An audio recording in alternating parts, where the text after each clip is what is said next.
Hey guys, it's Crown. Hope you're doing well. Today I started a brand new channel called That One Story. It'll mostly include stories coming from different subreddits, but will definitely include some entitled people getting their comeuppance.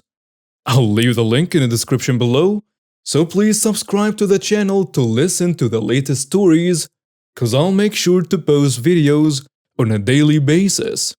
Thank you and have a great day. Backstory: I'm self-employed and run two businesses, so I bought myself an almost brand new BMW G31 530D. It was only 6 months old and only had 6,000 km mileage run so far. I run a used car sales shop for German vehicles besides my other business, and since my father was a passionate BMW driver, it was clear to me to follow his footsteps on behalf of cars. Back to the story. One day I was on my way home from work at around 6 p.m. and I got hungry. I had about 100 km left to drive and I didn't want to eat dinner this late. I decided to stop by at one of the gas stations located directly on the Autobahn, motorway for the UK, highway for the US. So I found a fast food restaurant, got to the drive-in counter and ordered my dinner.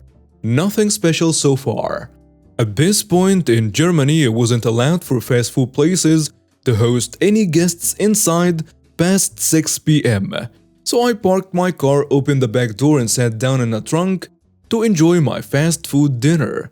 Shortly after I sat down, an old minivan pulled over to a stop next to me. A woman opened the door and looked at me in disgrace. I didn't think much of it and continued to eat. And suddenly, she comes directly to me and said, "Excuse me, what are you doing here?" "Hello there, I'm just eating dinner here, nothing special." "Where is the owner of this car?" "That would be me." "Why, is something wrong?" "Don't you dare lie to me. How can a young kid like you own something expensive like that? Besides, you don't look German at all, so you must have stolen that car." "I have a slightly darker skin tone since my mother is part Asian." "Well, She cut me off." "I don't want to hear any more lies. I will call the police and have you arrested if you don't hand me over the keys so I can return the car to the rightful owner." "Well, go ahead and call them then."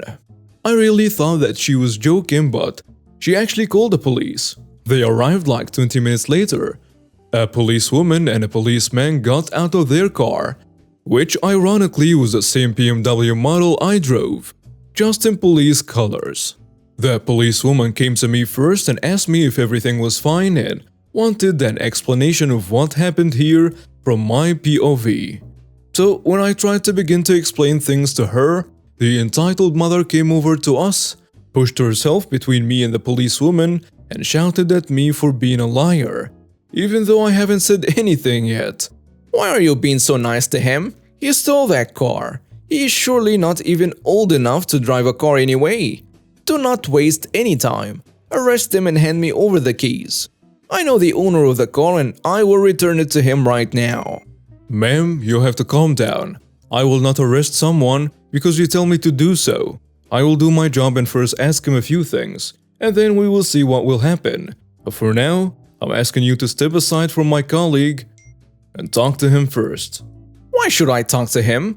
Why wouldn't you just do your job? I'm a citizen of this country and I pay your income. Do what I want." Yes, she actually said that. Don't you realize that you are currently acting very strangely? This gentleman over there is just being quiet and calm all the time? Behave yourself or you will face some serious problems." After that, the entitled mother went with the policeman and I got asked by the policewoman again about what happened. I explained to her that the entitled mother thought that I have stolen the car, and that I didn't even have a license, and she even acted a bit racist against me.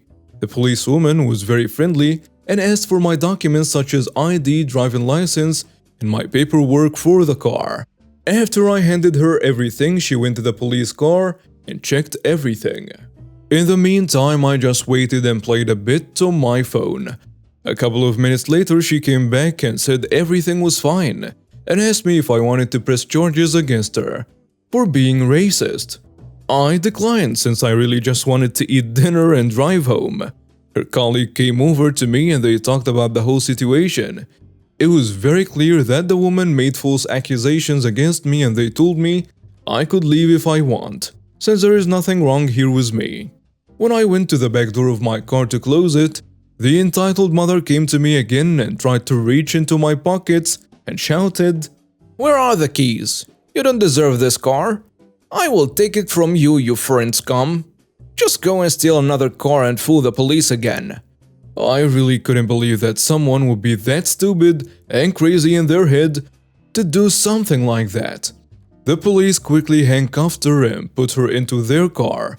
I was asked if everything was fine and if I'm sure that I don't want to press charges against her, and this time I said yes. I definitely want to press charges, because I considered this action as a personal attack. Afterwards, I drove home and hoped that she would get a lot of problems, or at least get sent into psychiatry, or maybe both.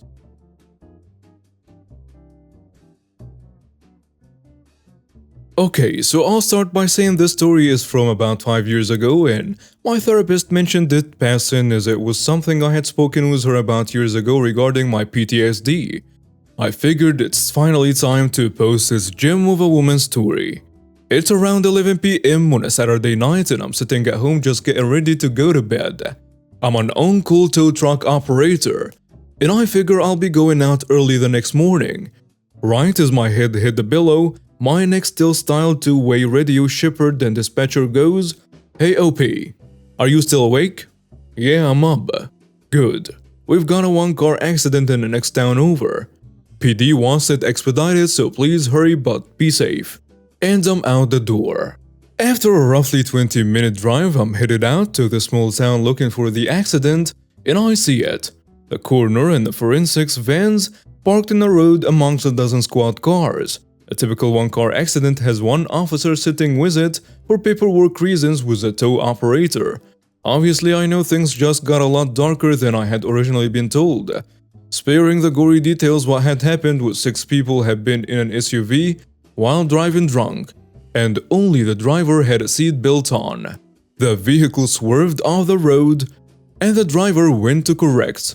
However, 1, he overcorrected, and 2, the road on that side had about an 8-inch lip, which made it extremely rough on a transition to pull a vehicle back on the road.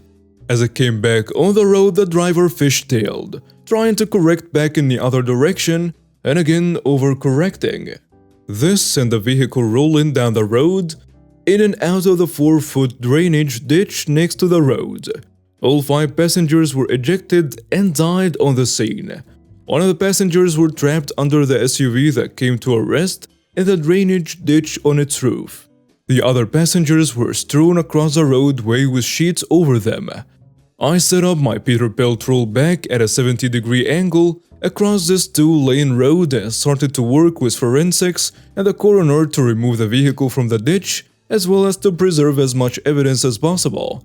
No sooner than I get this winch tied to my truck do I hear the frantic beeping of a car horn.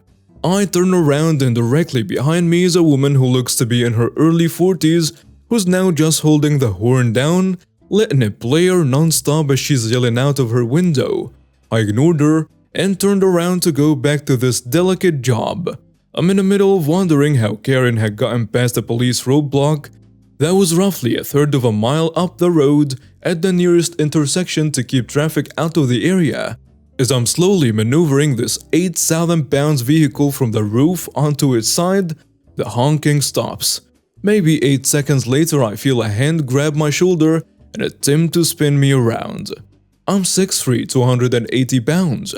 So there is absolutely no way this 40-something, 5'4"-ish 160 pounds woman is achieving this goal.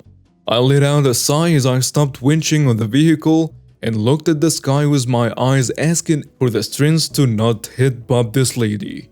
I turn around and attempt to say, "Ma'am, the road is closed due to a fatal accident." But she cuts me off, of course. "I don't care what you have to say. Just get out of the way. I'm late." Me extremely annoyed now and talking over Karen's continued complaints. "Listen, Karen, 5 people just died here, and there is absolutely no way anyone is driving down this road for hours. I suggest turning around and driving back through the police roadblock you somehow got around. Now, Karen opening with that line that we've all heard 1,000 times. "Excuse me, I live right there." Points back behind her vehicle. "You don't have to use this road to get to where I'm going. You will move your truck now, or I will call the police." By this time, the forensics crew had heard all the yelling over the loudness of my truck idles up, and the PTO engaged and walked over. Forensics crews do not dress like police, especially in the middle of the night on the weekends. They are dressed in plain clothes but carrying a badge on them, and they will put on a hazmat-style suit if needed. None were needed on the scene, just gloves and such. "Which one of you is the manager? This man won't move his freaking truck and let me through. I am calling the police." Then she actually holds a phone to the side of her head and talks to what we would later find out was 911. The forensic officer tells her, "Ma'am, I am the police. And I don't want to hear any more excuses. Move! Move the freaking truck now." And she claps between each word. I tell her, "You didn't switch. Do your 2 remaining brain cells constantly compete for 3rd place?" The forensics officer stifling a chuckle. He says, "Ma'am, if you don't get in your car and leave this crime scene now, you will be arrested." And just as the officer finished saying this, a squad car came screaming down the road from the same direction Karen came from and stopped behind her vehicle. The officer hopped out of his car, and the very first words he said were Karen's Miranda rights. Karen screamed, kicked, swore that everyone else should be arrested, and even tried to spit on me, which caused her to catch a tampering with evidence charge, as we are on an active crime scene. By the time it was all done, her other charges were obstruction, assault on an officer, misuse of 911, and interfering with an investigation. She took a deal that netted her 18 weekends in a county jail. However, I towed her car as well.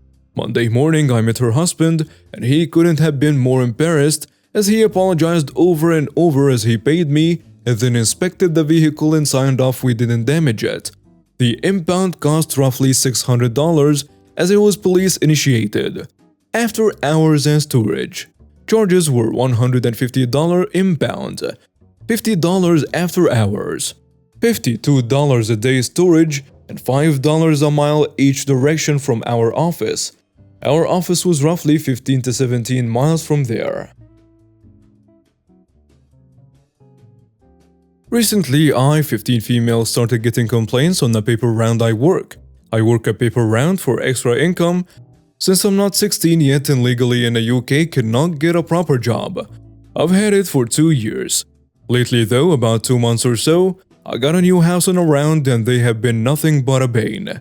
Not only is it out of the way of my round, so pretty much a hassle to get to, they have to be very rude too.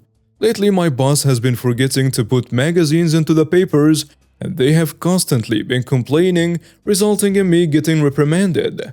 That in itself isn't bad, but they have yelled at me for not closing their gate properly, getting too close to the Ring doorbell, and waving at their child from the window in the morning. All small things that led to this malicious compliance. 5 weeks ago, however, they were still complaining about getting no magazines despite making sure before I delivered that it went through, and I was getting tired. The next time I delivered their papers, I knocked. Bear in mind, I have to get these papers delivered quickly, so it was 6 AM at this point. However, I knocked and knocked until the wife of the grumpy guy opened the door. She was half asleep and looked agitated. She coughed slightly and in a typical Karen voice she goes, "What the hell do you want?" I look at her with fake stun as if I don't know what I'm doing and tell her, "I'm just delivering the magazine like you asked." At this moment she knew she couldn't complain because 1. Her Ring doorbell got it all, and 2. I had physically handed it to her this time. Undeniable proof. For the next upcoming weeks, I knocked until they answered the door, making sure to knock extra loud. This morning, however, the husband answered the door and he looked defeated. He flat out looked at me and apologized. In his words, at least, we get it. We're sorry about the complaints. Please stop knocking so early and just get the paper through the door. After that long round, nothing felt more satisfactory than the sweet taste of malicious compliance. I may be underpaid, but it was all worth it to see that face. And now we have reached the end of today's stories. Thank you for watching and see you next time.